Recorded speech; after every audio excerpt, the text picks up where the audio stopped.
Ambassador Sarah Chun walked into the massive chamber with steady steps.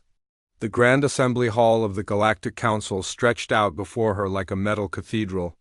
12 different alien species sat in their designated sections, each group larger and more impressive than the small human delegation. The Veltar occupied the highest seats. Their blue skins sparkled under the bright lights, and their forearms moved in graceful patterns as they spoke among themselves. They had ruled 300 star systems for over 2,000 years. Next to them sat the Kryn Empire representatives, their thick gray hides scarred from countless battles. Their red eyes followed Sarah's every movement. Below them were the other species that made up the Council of 12. The insect-like Zephyrians clicked their mandibles in what passed for conversation. The floating energy beings called the Etherians pulsed with different colors. Each species controlled dozens of worlds and billions of citizens. And then there were the humans. 12 people in simple black uniforms, representing just one world and 8 billion souls. Sarah took her place at the small podium reserved for lesser species. The humans had been coming to these meetings for 37 years, ever since Earth had been discovered by Veltar scouts. In all that time, they had never been given voting rights. They were here for one reason only. Prime Minister Velkoth of the Veltar Commonwealth stood up. His voice echoed through the chamber's speakers, automatically translated into every language present. "We call this emergency session to address the growing tensions in the Outer Rim territories," he announced. "The Kryn Empire and the Zephyrian Collective are mobilizing their fleets. War seems certain unless immediate action is taken." General Vexkar of the Kryn Empire slammed his massive fist on his desk. "The Zephyrians have stolen our mining rights in the Kellian system. We will not stand for this insult." The lead Zephyrian representative, whose name was an unpronounceable series of clicks, responded with angry buzzing. The translation came through the speakers. "The Kryn lie as always. Those worlds belonged to the Collective long before the Empire knew they existed. Other species began taking sides." Voices rose throughout the chamber. The Etherians flickered between red and orange, showing their agitation. The fur-covered Ursans growled low threats. Within minutes, half the galaxies. Major powers were shouting at each other. Prime Minister Velkoth raised his forearms for silence. "Enough. This is exactly why we need immediate intervention. Ambassador Chun, your people will deploy the Prometheus to the Kellian system within 48 hours. It will remain there until both sides agree to negotiate." Sarah had expected this. It was always the same. When the great powers of the galaxy couldn't solve their problems with words, they sent humanity's ship to solve them with its presence. The Prometheus had kept the peace for decades without firing a single shot. The sight of the massive human vessel was enough to make any would-be conqueror think twice. "The Prometheus is currently on patrol in the Beta sector," Sarah replied. Calmly, "It will take at least a week to reach Kellian space." "Then order it to move faster," General Vexkar demanded. "Use whatever technology you humans hide from us. We know your ship is capable of impossible speeds." Sarah looked around the chamber. These beings commanded fleets of thousands of ships. They ruled over civilizations that spanned multiple star systems. They had technology that could reshape planets and create artificial suns. But when their conflicts threatened to tear the galaxy apart, they all turned to one human ship for salvation. "There's another matter we need to discuss," Sarah said quietly. The chamber fell silent. It was rare for humans to speak without being asked a direct question. For 37 years, Earth has provided peacekeeping services to this council. Our ship has prevented 17 major wars and countless smaller conflicts. We have lost 437 crew members in the line of duty, protecting worlds we have never even visited. Prime Minister Velkoth waved one of his hands. Dismissively, "Your people volunteered for this service when you joined the galactic community. We are grateful for your contributions." "Contributions," Sarah repeated. "Is that what you call it when you deny us voting rights in this council? When you restrict our territorial expansion to just 3-star systems? When you forbid us from sharing our technology with other species?" An uncomfortable silence filled the chamber. Several species shifted in their seats. "Your people are new to galactic civilization," said Counselor Zithara of the Etherian Collective, her form pulsing a diplomatic blue. "Perhaps in another century or two, when you have proven your wisdom. We have proven our commitment to peace," Sarah interrupted. "But that commitment has limits." General Vexkar stood up to his full 3-meter height. "What are you saying, human?" Sarah reached into her jacket and pulled out a small datapad. "I am formally notifying this council that Earth is withdrawing from all galactic affairs, effective immediately. We will no longer provide peacekeeping services. We will close our borders to all non-human traffic. And we will recall all human personnel from council territory." The chamber erupted. Aliens jumped to their feet, shouting in a dozen different languages. The translation system struggled to keep up with the chaos. "You cannot be serious," Prime Minister Velkoth said when the noise died down. "Your entire economy depends on galactic trade. Your technology is based on designs we shared with you. Without the Council's protection, Earth would be defenseless." Perhaps," Sarah agreed, but that is our choice to make." "And what of the Prometheus?" General Vexkar demanded. "The galaxy requires its services. You cannot simply take it away." Sarah smiled for the first time since entering the chamber. It was not a pleasant expression. "The Prometheus goes where humanity goes, General. You have 72 hours to evacuate all non-human personnel from our territories. After that, anyone remaining will be considered an invader."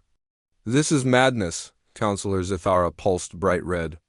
"You are one primitive species with one ship. You need us far more than we need you." "Do we?" Sarah asked. "Then you should have no trouble maintaining galactic peace without us." The Kryn and the Zephyrians can settle their differences like civilized beings. The Outer Rim pirates will surely respect your authority. And I'm sure the emerging conflicts in 17 other sectors will resolve themselves. She closed her datapad and turned toward the exit. "Good luck!" "Wait," Prime Minister Velkoth called out. "Perhaps we can negotiate. Earth could be granted limited voting rights, say on matters directly affecting human interests." Sarah stopped but didn't turn around. "You had 37 years to negotiate, Prime Minister. You chose to treat us as your personal enforcers instead of equals. That choice has consequences." "You'll be back," General Vexkar snarled. "Within a month you'll come crawling back, begging us to take you in again." Now Sarah did turn around. Her brown eyes were cold as space. "General, in all the years the Prometheus has kept your peace, has it ever occurred to you to wonder why? One human ship could do what all your fleets combined could not?" The question hung in the air like a challenge. None of the assembled aliens had an answer. Sarah Chun walked out of the Grand Assembly Hall. Behind her, the greatest powers in the galaxy sat in stunned silence, trying to process what had just happened. They had grown so accustomed to human submission that the possibility of human defiance had never crossed their minds. 3 hours later, the Prometheus received new orders. Captain Marcus Webb read them twice before activating the ship's special systems that no alien had ever seen. Systems that would soon remind the galaxy why humanity had been left alone for so long. The countdown to 72 hours began. The universe held its breath. 3 months had passed since the humans left the Galactic Council. The great chamber that once echoed with Ambassador Chun's final words now buzzed with different conversations. For the first time in decades, the major powers felt free to pursue their own interests without worrying about a human ship appearing to stop them. General Vexkar stood before a massive holographic display showing the Kellian system. Red and blue dots represented Kryn and Zephyrian fleets facing each other across empty space. Without the Prometheus to enforce peace, both sides had brought everything they had. "Begin the assault," he commanded. The battle that followed was everything the Kryn Empire had hoped for. Their heavy cruisers smashed through Zephyrian defensive lines like hammers through glass. Within 6 hours, 3 Zephyrian colonies had surrendered. The insect-like aliens had always been better at talking than fighting. On the other side of the galaxy, Prime Minister Velkoth was enjoying his own victory. The Veltar Commonwealth had just annexed 4 neutral worlds in the Gamma sector. The local governments had protested, but without human interference, there was nothing to stop Veltar expansion. It seems we worried over nothing, Velkoth told his advisors during their weekly meeting. The humans were more dependent on us than we thought. They haven't even tried to make contact since they left. Counselor Mordith, his military advisor, nodded agreement. Our intelligence reports confirm that Earth has gone completely silent. No communication signals, no trade vessels, no diplomatic messages. They've isolated themselves completely. And the Prometheus? Vanished. Our deep space sensors haven't detected it anywhere in known space. It's probably hiding in the Sol system, afraid to show itself. Similar conversations were happening across the galaxy. The Etherian Collective had begun forcibly converting primitive species to their energy-based form of life.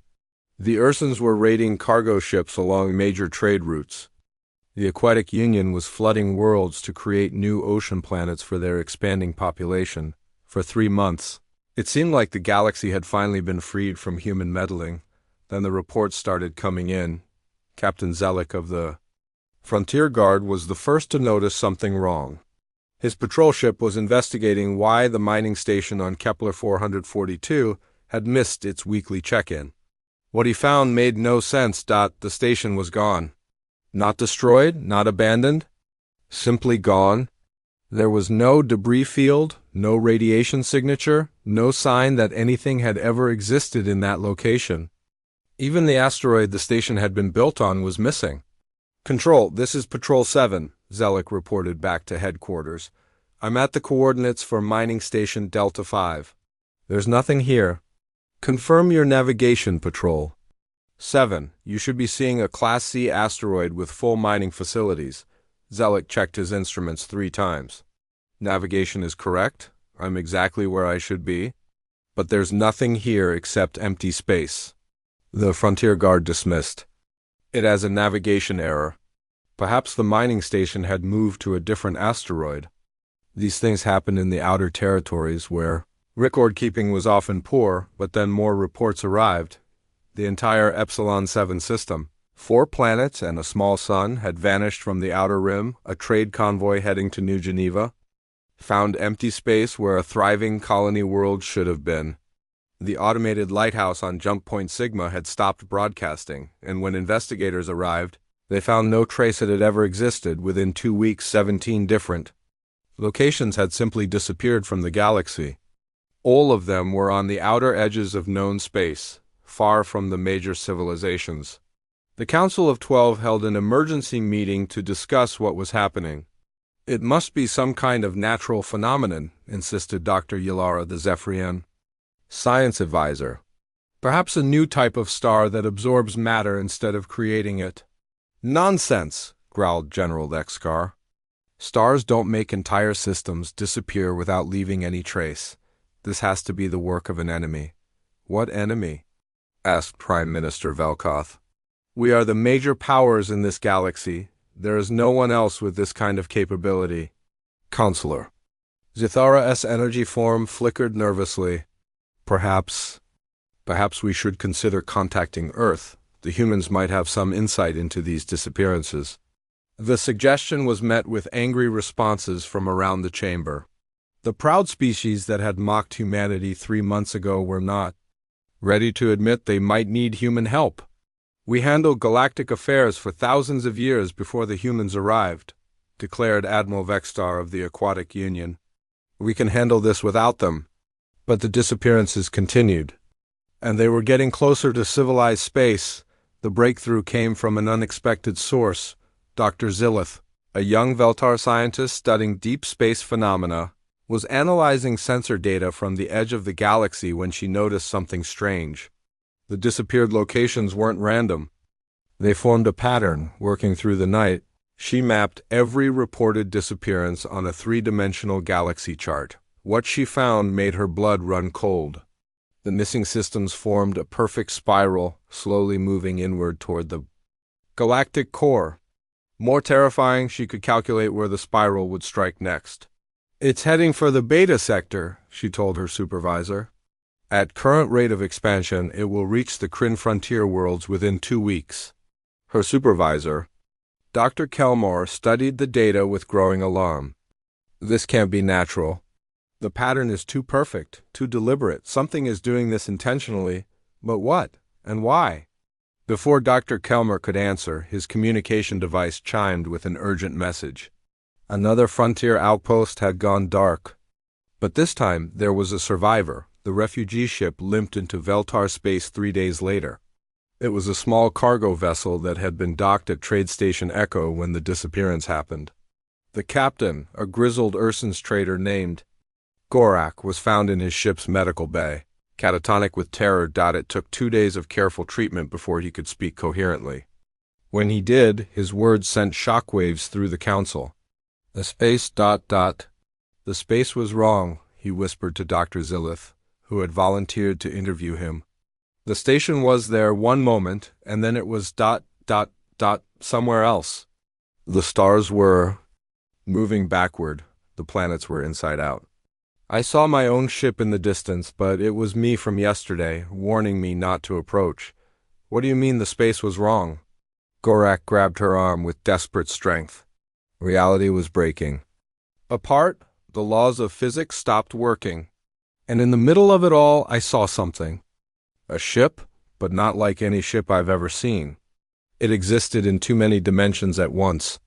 Looking at it hurt my eyes and made my mind scream. What kind of ship? Who was controlling it?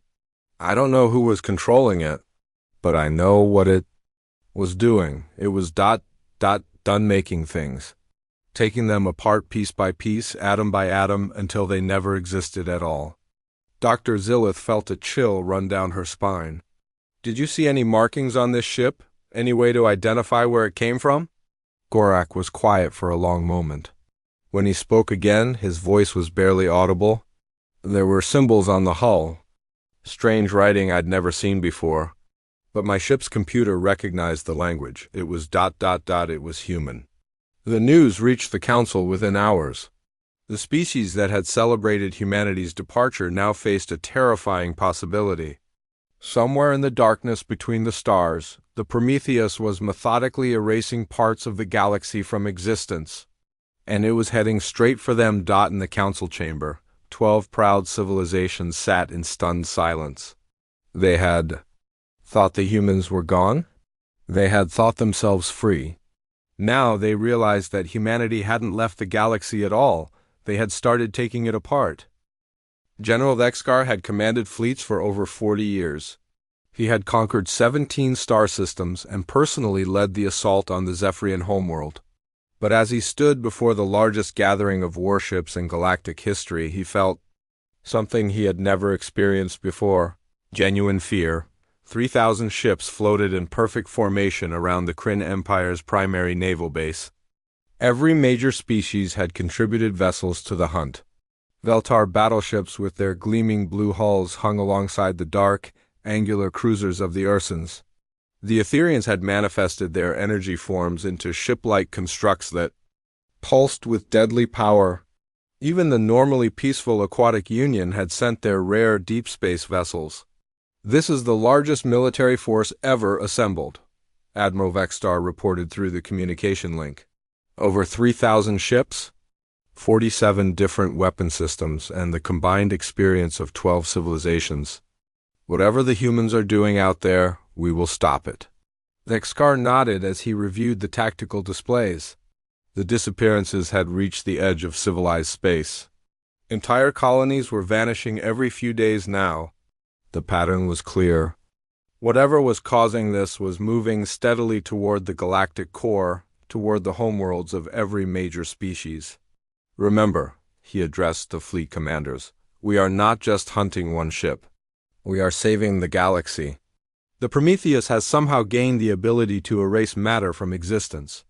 We must capture or destroy it before it reaches our core worlds. The massive fleet jumped into hyperspace, heading for the outer terminus, where the human vessel had last been detected. The journey took 6 hours.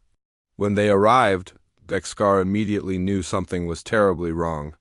Sir, his sensor operator called out, I'm reading massive energy signatures ahead. Multiple ships ... but the readings don't make sense. On the main display, a debris field appeared. Thousands of pieces of twisted metal floated in space, but the metal was wrong. Some pieces seemed to exist in multiple places at once. Others flickered between solid matter and pure energy. Ship hulls were turned inside out, revealing their internal structures while somehow still maintaining their external appearance. "Those are our ships?" whispered Captain Mordeck from the bridge of a Veltar cruiser. "I can see the hull markings." "But how is that possible? We just arrived here." Vexcar felt his stomach turn cold. The debris wasn't from some ancient battle. These were pieces of his own fleet, broadcast across space like a twisted prophecy. And floating among the wreckage was a single intact escape pod, broadcasting a distress signal. "Bring that pod aboard immediately," he ordered. 20 minutes later, they pulled a single Kryn soldier from the pod. Lieutenant Kextar was a veteran of a dozen campaigns, but the being they rescued bore little resemblance to the proud warrior he had once been. His eyes stared at nothing, and his hands shook uncontrollably. "Lieutenant, report?" Kextar demanded. As soon as the medical team cleared the soldier for questioning, Kextar looked up at his general with eyes that had seen too much. "Sir, that'll happen 6 months from now." "I was there, we all were." "The human ship. It doesn't follow time the way we do." "What are you talking about? Speak clearly." "The Prometheus, sir. We found it in the void sector, just floating there like it was waiting for us. It didn't look like the ship we remembered. It was ... bigger, and it existed in directions that don't have names.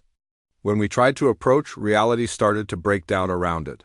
Vexcar grabbed the lieutenant by the shoulders. "Tell me exactly what happened." "We opened fire with everything we had. Plasma cannons, quantum torpedoes, antimatter missiles. The weapons hit the ship, but instead of damaging it, they changed. The energy became solid. The matter became time. Our own weapons turned into things that couldn't exist, and then those impossible things started eating our ships."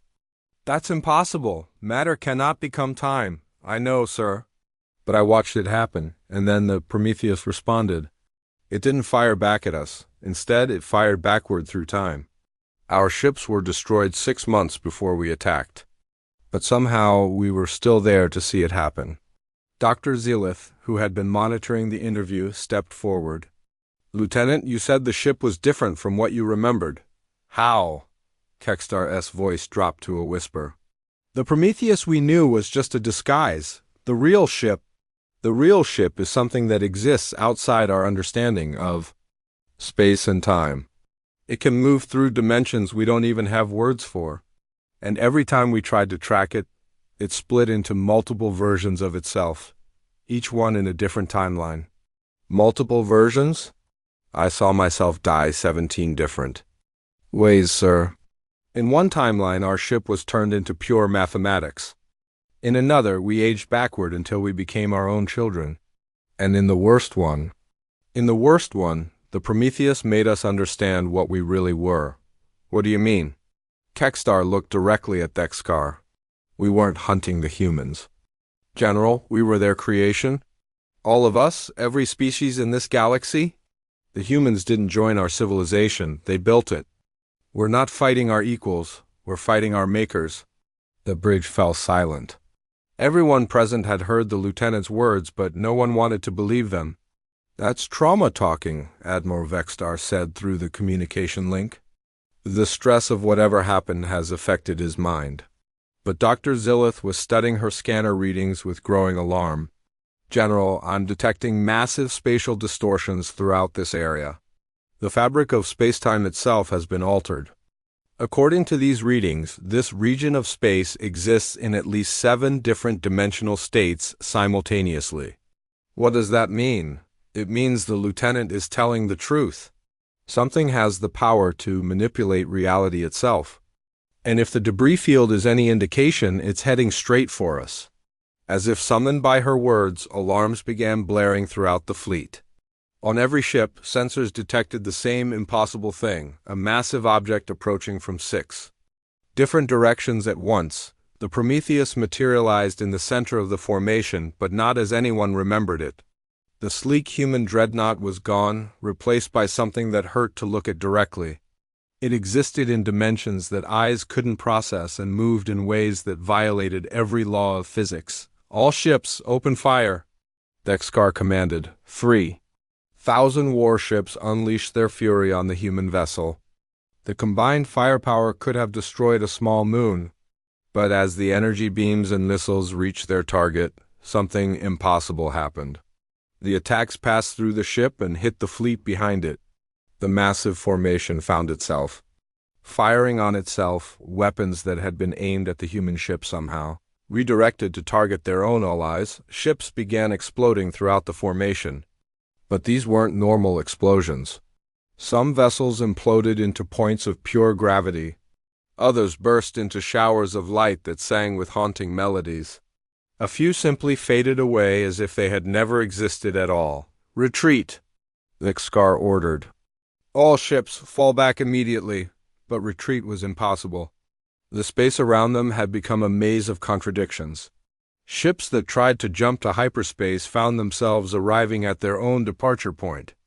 Others discovered they were moving backward through time, receiving their own retreat orders before they had been given. In the chaos, only one ship managed to escape, Dexcar's flagship, somehow thrown clear of the impossible battle by forces beyond comprehension. As his vessel limped away from the disaster, the general watched his entire fleet being systematically erased from existence. The Prometheus hung motionless in the void, surrounded by the twisted remains of the galaxy's greatest military force.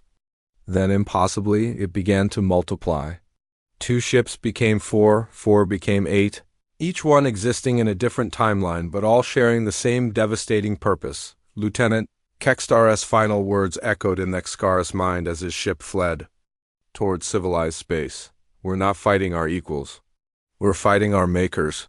Behind them, the 8 versions of the Prometheus began moving toward the galactic core, unmaking reality itself with every meter they traveled. The hunt was over, and humanity had won without even acknowledging the battle had begun.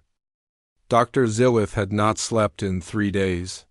Empty coffee containers and data tablets covered every surface of her laboratory.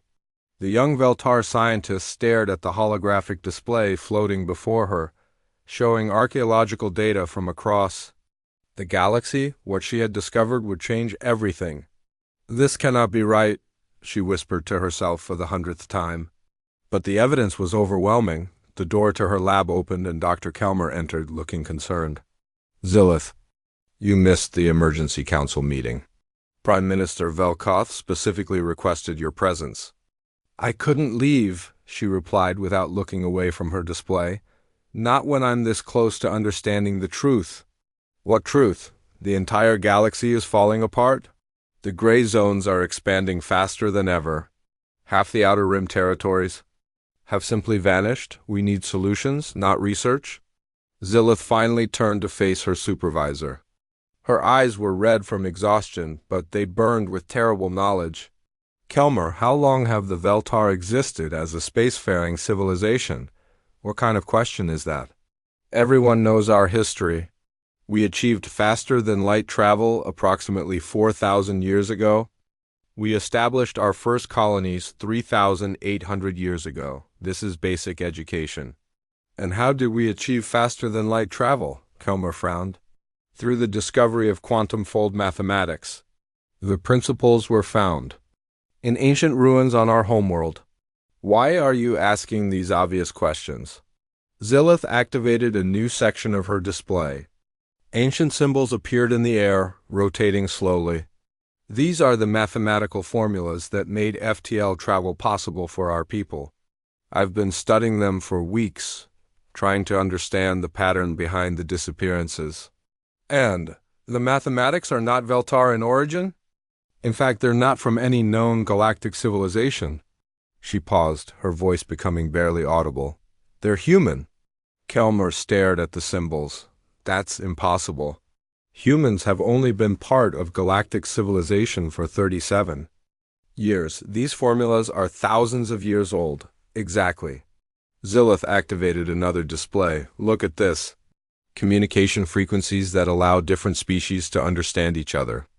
Genetic compatibility factors that let various alien races coexist on the same worlds. The quantum resonance patterns that stabilize interstellar governments. Every single foundation of our galactic civilization bears the same signature. She highlighted sections of each formula. Hidden within the complex mathematics were subtle patterns, repeated across every discovery that had shaped galactic development. It's all human, Kelmer. Everything that made our civilization possible came from them. But humans were primitive. When we found them, they barely had nuclear technology. They couldn't even travel to their own moon consistently. Zilith laughed, but there was no humor in it. That's what they wanted us to think. I've been accessing the restricted archaeological files. The ones marked council members only. Do you know what I found? She activated the most damaging display. Yet survey reports from when the Veltar first discovered Earth appeared in the air. Kelmer read through them, his blue skin growing pale. According to these initial scans, Earth should have been a dead world, he said slowly. The atmospheric composition was wrong for life. The radiation levels were too high. The magnetic field was unstable. Keep reading. 6 months after first contact, Earth's environment had mysteriously stabilized.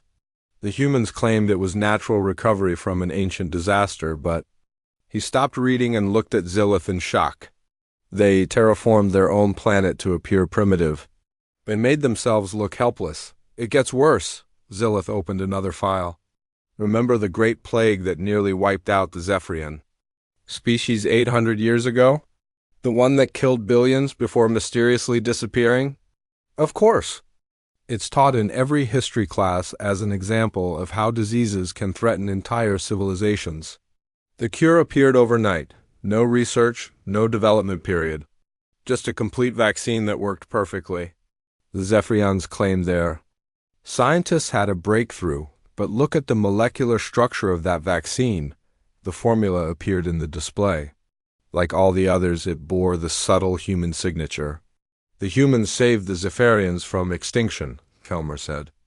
In amazement. 800 years ago. That's just the beginning. Zilith activated a massive timeline that filled the entire laboratory. I've traced every major event in galactic history for the past 10,000 years. Every time a species was about to destroy itself, some miraculous discovery or intervention saved them.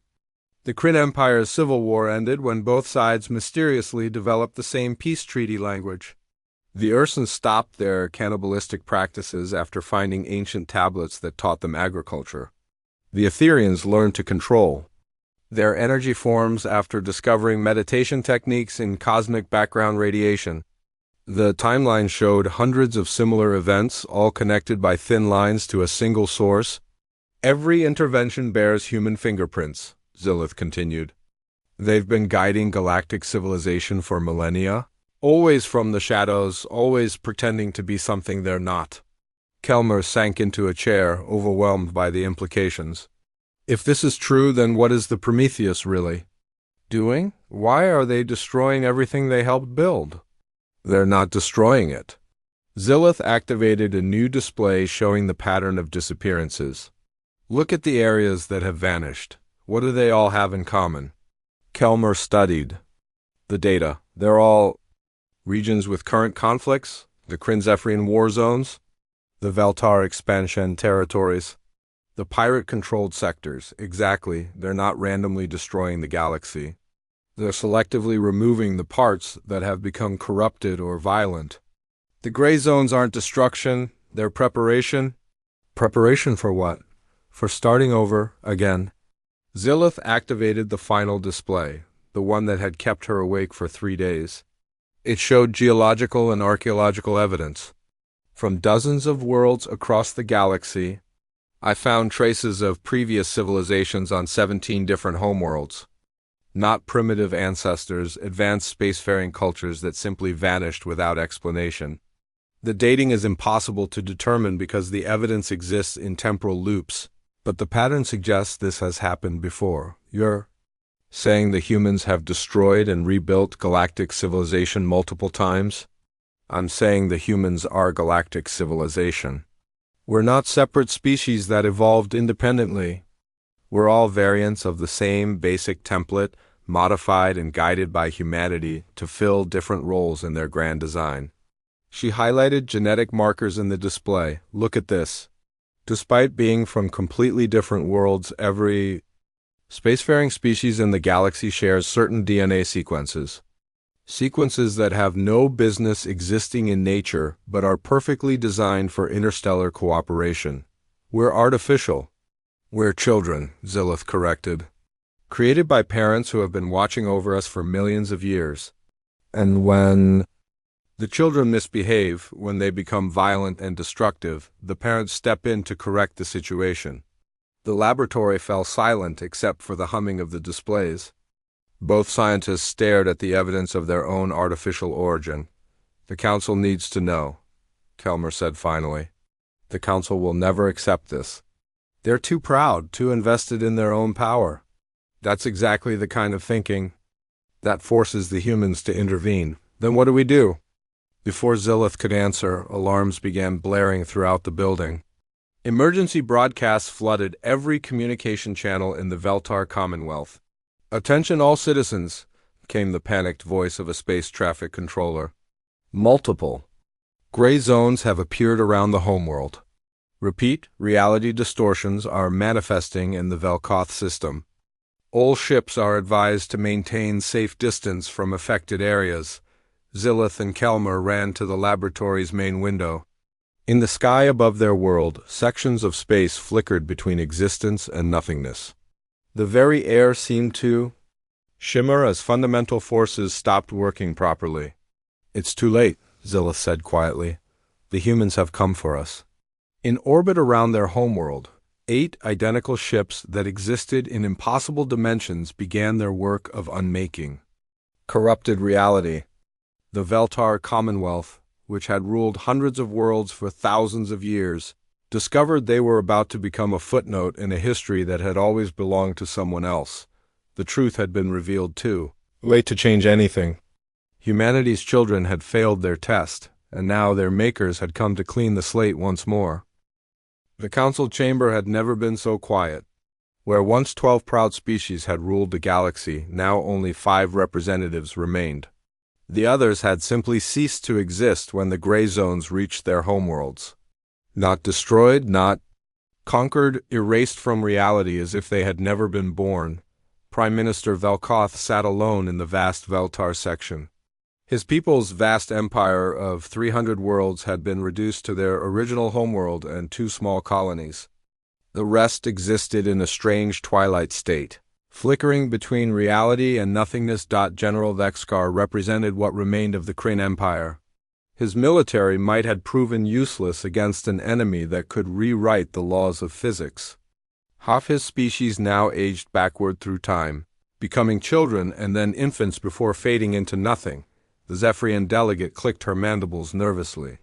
Her insect-like people had been spared the worst of the reality storms, but they could feel the gray zones creeping closer each day. The Etherians pulsed dim colors of fear, their energy forms barely holding together. Even the Ursans, usually so confident in their physical strength, huddled together in silence. "We have to surrender," Velkoth said finally. The words tasted like poison in his mouth. "There is no other choice." "Surrender to what?" General Vexkar demanded. "We don't even know where the humans are. Earth is still silent. The Prometheus appears and disappears at will. How do you surrender to ghosts?" "We broadcast on all frequencies," suggested the Zephyrian representative. "A general message of submission." The word hung in the air like a curse.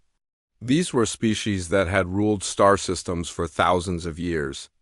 The idea of begging for mercy from the primitive humans they had dismissed was almost unbearable, but unbearable was better than extinction. "Draft the message," Velkoth ordered. "Complete surrender, no conditions, no negotiations. We offer to serve as humanity's vassals if they will spare what remains of our civilizations." The message was broadcast from every remaining world in the galaxy. It went out on emergency frequencies, diplomatic channels, and even ancient communication methods that hadn't been used in centuries. The surviving species of the galaxy formally surrendered to humanity. For 3 days there was no response. The gray zones continued to expand. More worlds flickered out of existence. Reality itself seemed to be coming apart at the seams. Then on the 4th day, something answered. It didn't come from Earth. It came from empty space in the center of the galaxy where nothing should have existed. The Prometheus materialized, but not as anyone remembered it. The sleek warship disguise was gone, replaced by something that existed in too many dimensions to properly see. The ship was massive, easily the size of a small moon, but it also seemed to be tiny and distant at the same time. Parts of it existed in the past, while other sections stretched into possible futures. Looking at it directly caused headaches and nausea, as if human minds weren't designed to process what they were seeing.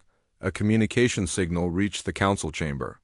When it arrived, reality seemed to stabilize around them. The flickering lights became steady, the air stopped shimmering.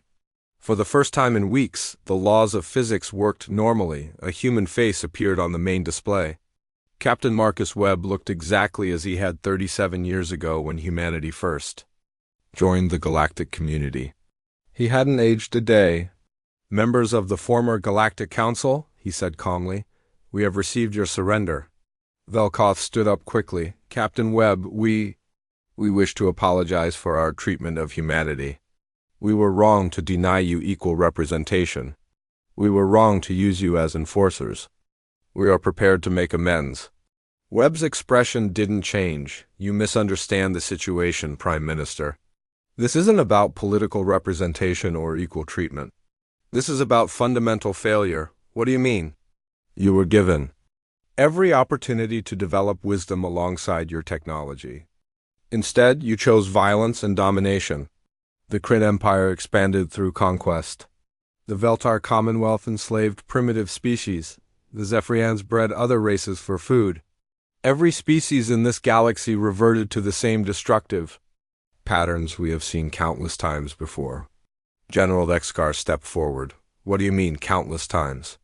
"How long have humans really existed?" Webb smiled slightly. It wasn't a pleasant expression. "Humanity achieved interstellar travel approximately 4 million years ago, General. We have been gardening this galaxy ever since." The word gardening sent chills through every representative present. "Every major civilization in galactic history was guided by us," Webb continued.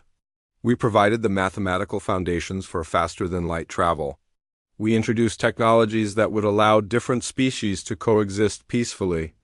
We intervened whenever conflicts threatened to destroy entire worlds. And when civilizations became too aggressive, too destructive, we would start over." "Start over how?" the Zephyrian representative asked, though she clearly didn't want to know the answer. "Complete reset. We would erase the failed civilizations and begin again with new species, new cultures, new opportunities for peaceful development. This galaxy has seen 17 different cycles of civilization, each lasting between 50,000 and 200,000 years." Velkoth felt his legs give out. He sat down heavily. 17 cycles, and we are ... the 18th attempt. And like all the others, you have failed to learn the lessons we tried to teach you. But why? The Etherian representative pulsed desperately. "Why create us only to destroy us?" Webb's expression softened slightly. "Because we believe in the possibility of growth. Every species we nurture has the potential to become something greater than what they are. We have seen glimpses of true wisdom in each cycle. Moments when civilizations chose cooperation over conquest, understanding over ignorance." "And give us another chance," General Dexkar pleaded. "We can learn, we can change." "Can you?" Webb asked. "In the past 3 months, while facing the possibility of extinction, how did your species respond?" "The Kryn Empire immediately attacked the Zephyrians. The Veltar began annexing neutral worlds. Every major power used our absence as an opportunity for expansion and violence." The representatives had no answer. Everything Webb said was true.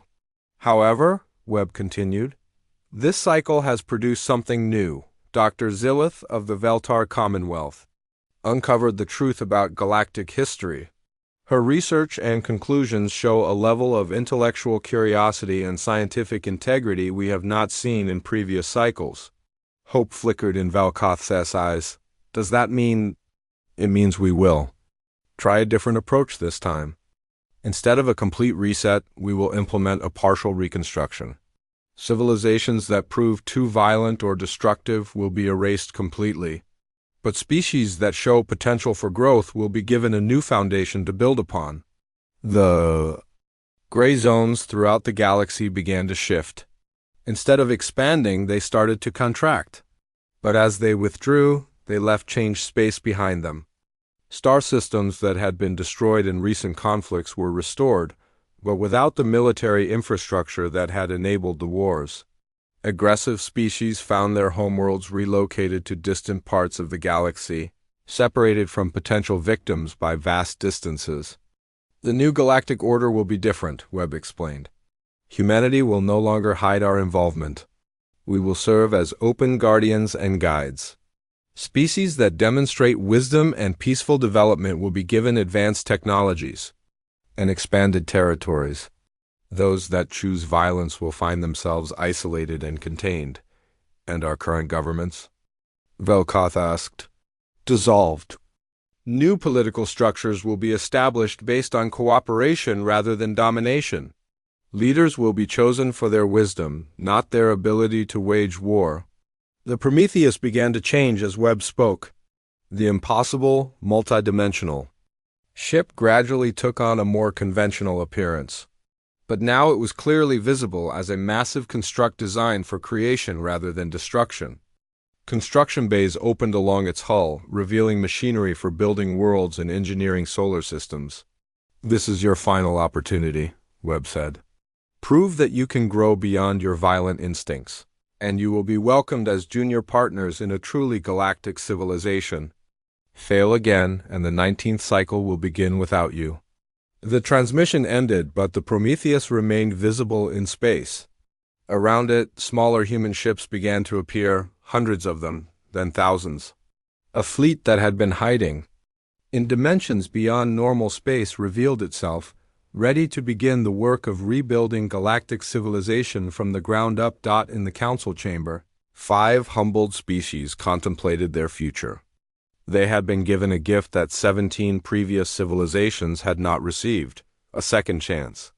Whether they would prove worthy of it remained to be seen, but for the first time in months, the galaxy felt stable again.